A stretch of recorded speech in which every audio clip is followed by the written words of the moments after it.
pa silang maalala. So, maybe you can watch my previous videos, lalo na nung unang beses silang pumunta sa Senate hearing ni Marcoleta. Ma'am, very clear man yun sa video na sinabi mo. Kung kailan kayo kumita ng malaki, sabi mo, noong nag-DPWH na kami, gusto mong i-attribute yung wealth ninyo going back noon pa sa tatay mo, noong nagsimula kayo ganon. Pero very clear, the video won't lie. Sinabi mo, noong nag-DPWH na kami. Yes po. So, kailan ba kayo nag-DPWH?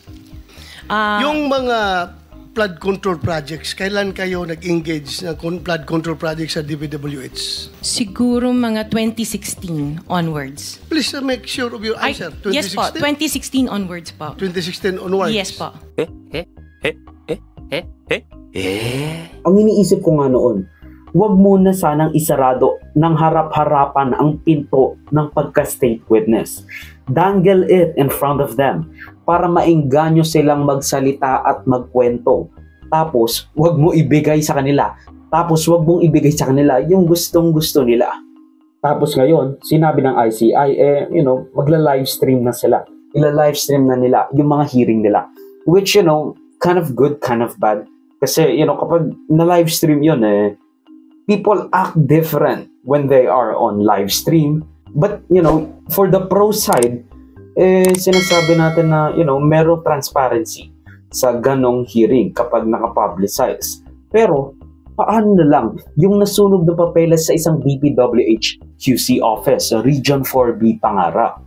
Sino na naman ba ang naligtas sa sunog na tumagal ng mahigit 1 oras? Ang sabing dahilan daw, may short circuit na nagnap sa record stations sa isang cubicle sa third floor or something like that. Basta record station.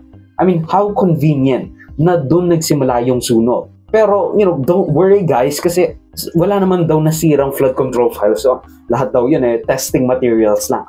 So, you don't have to worry. Pero itong dapat nilang tandaan. Kahit totoo man yung sinasabi nila o hindi, you can't blame the people for not believing in whatever you say. Lalo na at this is very suspicious. Lalo na, records mismo ang nasunog. Tapos 1 oras pa, bago na apula. Wala ba kayong sprinklers dyan sa taas? Wala ba kayong sprinklers dyan sa QC DPWH office?